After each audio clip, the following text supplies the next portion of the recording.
Hello, my name is Rochelle Conway, I am Pete Conti.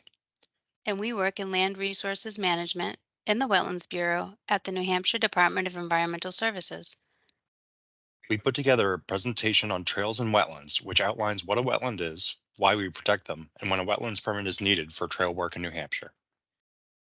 In this presentation, we will highlight what is a wetland, why protect wetlands and water bodies, what areas are within wetlands jurisdiction in New Hampshire, how wetlands are identified, wetland permitting in New Hampshire, Natural Heritage Bureau data check, best management practices, prime wetlands, and stream crossings. This presentation may help snowmobile associations, walking and biking groups, public property managers, private property owners and land managers, Conservation Commission volunteers, New Hampshire State Agency staff, nonprofit organizations, any businesses and organizations involved in building or maintaining trails, and anyone who needs or may need wetlands permit as part of planned trail construction or maintenance. The New Hampshire Department of Natural and Cultural Resources Bureau of Trails maintain 1,000 miles of off-highway recreational vehicle trails, 300 miles of state-owned rail trails, 7,400 miles of snowmobile trails, and they also manage 260 miles of roads and trails in the Connecticut Lakes Headwaters property in Pittsburgh. What is a wetland? A wetland is delineated using a 3-parameter approach using hydrology, soils, and vegetation. Wetlands are areas that are saturated by surface or groundwater at a frequency and duration sufficient to support, and that under normal circumstances do support, a prevalence of vegetation typically adapted for life in saturated soil conditions. Wetlands generally include swamps, marshes, bogs, and similar areas. Hydric soils form under conditions of saturation, flooding, or ponding long enough during the growing season to develop anaerobic, which is without oxygen, in the upper part of the soil. Hydrophytic vegetation, these are your water-loving plants that have adapted to growing in the oxygen low conditions associated with prolonged saturation or flooding. Why protect wetlands and water bodies? Flood storage, nutrient filtering, groundwater recharge, wildlife habitat, and recreational opportunities are just some of the reasons. What areas are within wetlands jurisdiction in New Hampshire? Surface water and banks, traditional slope immediately adjacent to the edge of a surface water body, and the upper limit is usually defined by a break in slope.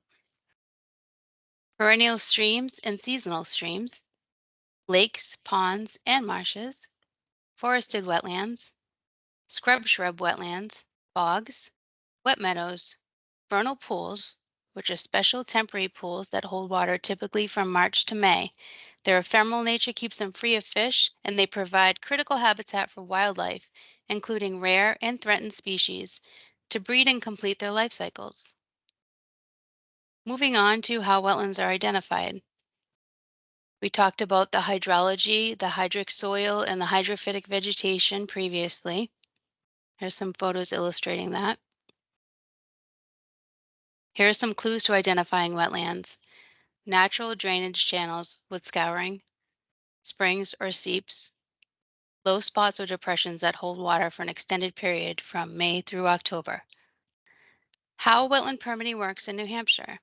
No person shall excavate, remove, fill, dredge, or construct any structures in or on any bank, flat, marsh, or swamp in and adjacent to any waters of the state without a permit from the department. Some examples of dredge, stumping and grubbing, removal of material for crossing, machine rutting, and some examples of fill are installation of culverts, depositing brush or tops in the stream, placement of gravel or dirt, and depositing stumps in a wetland.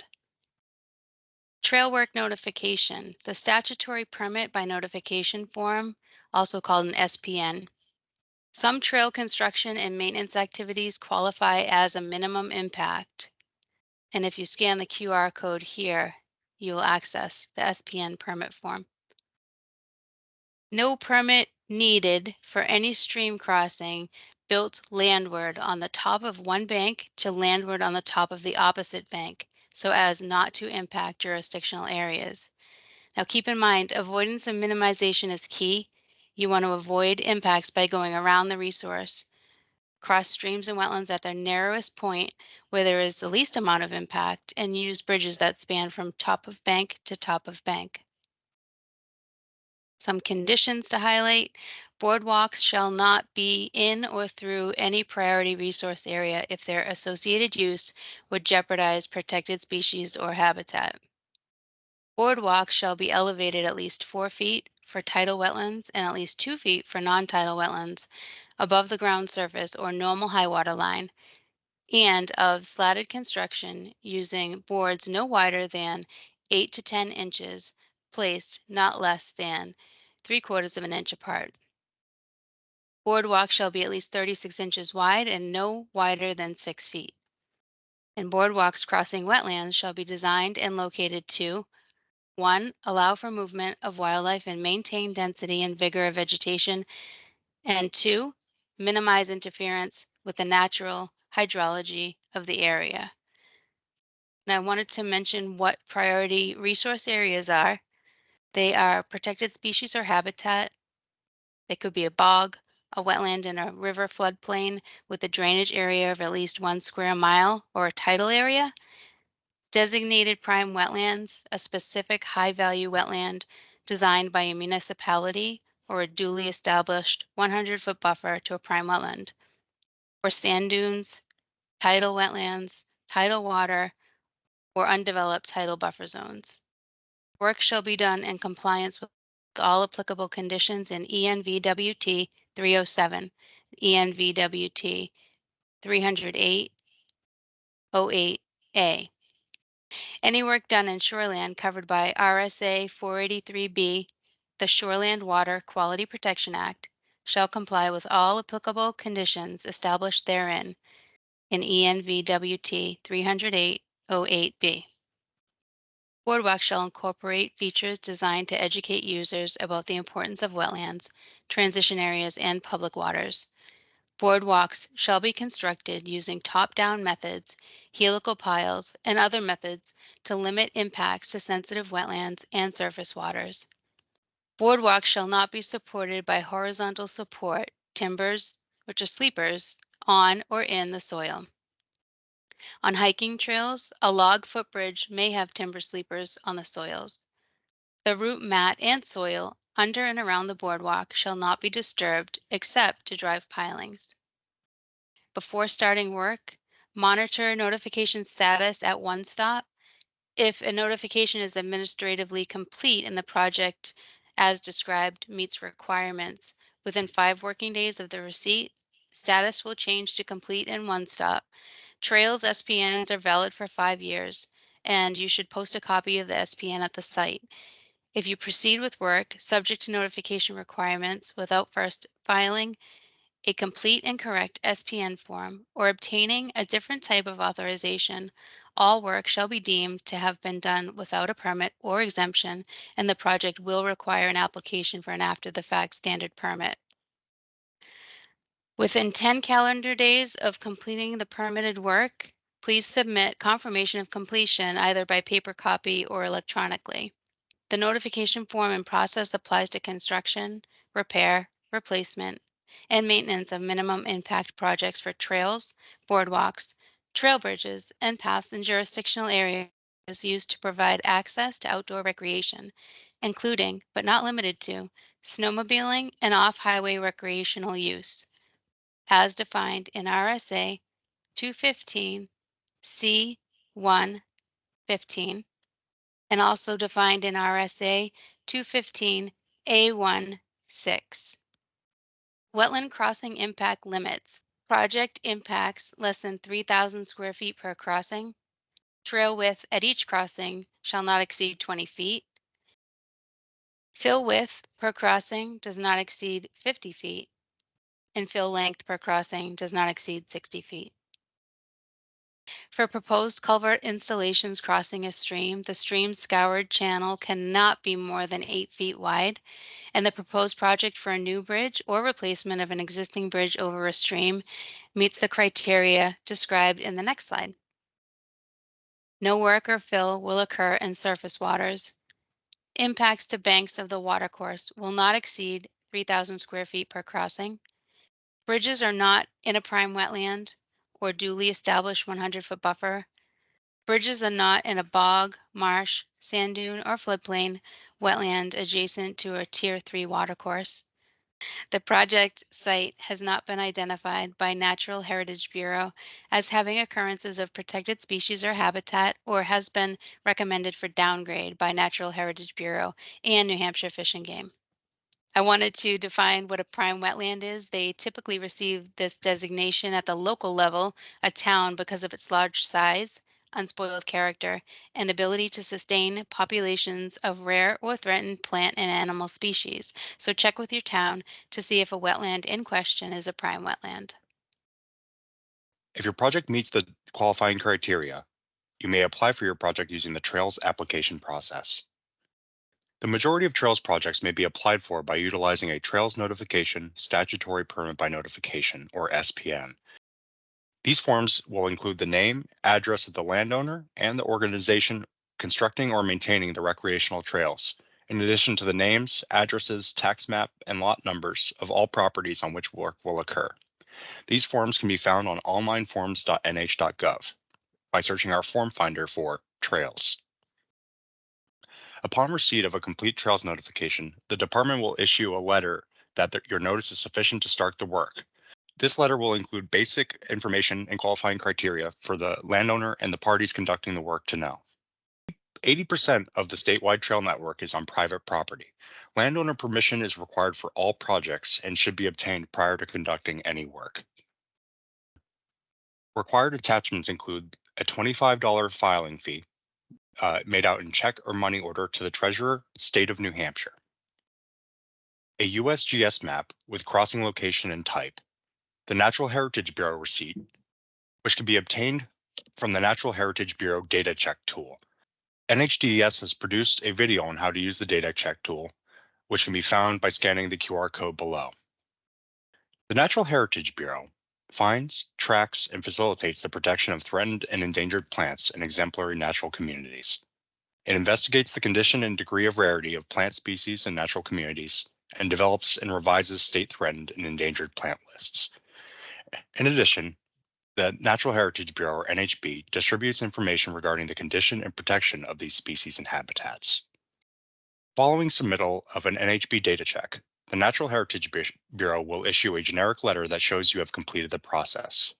These letters contain no information on whether sensitive species or exemplary natural communities are or are not present, and this is the only document required to submit with a wetlands trail notification.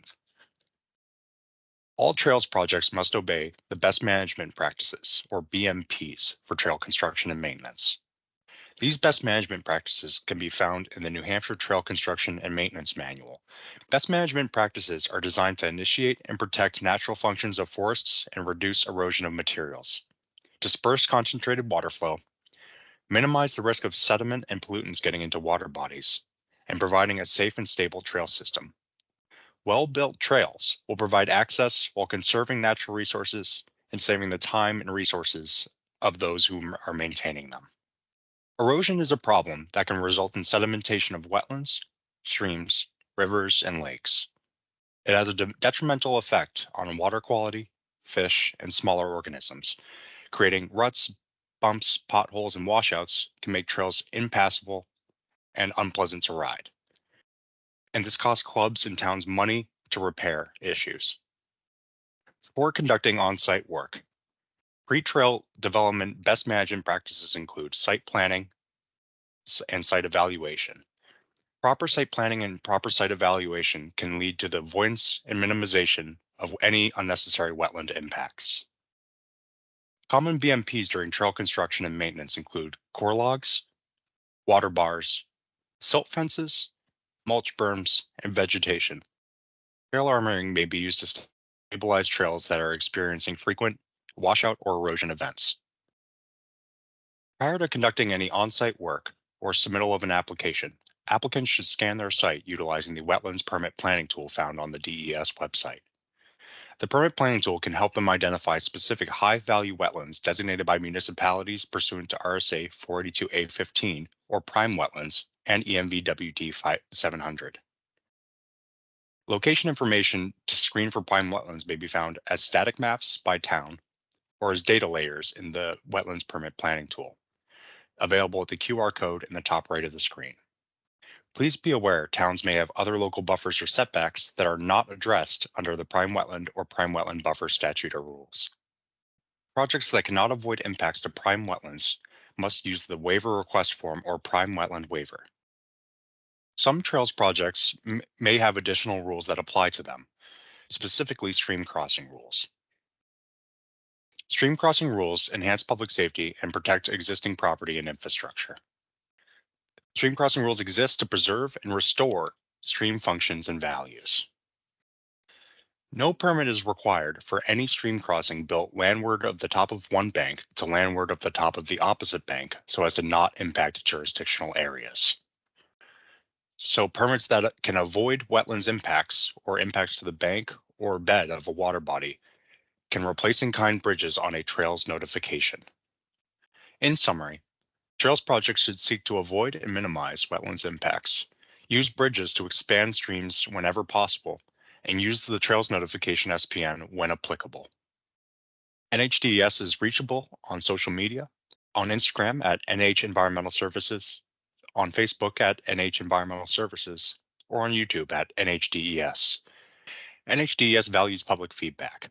If you'd like to let us know how we're doing, please take our 3-minute survey and we would appreciate anything that you have to say.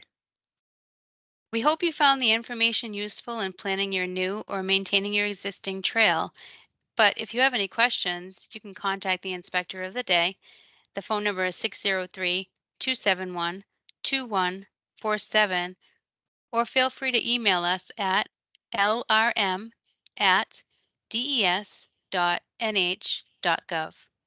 Thanks for watching and happy trails.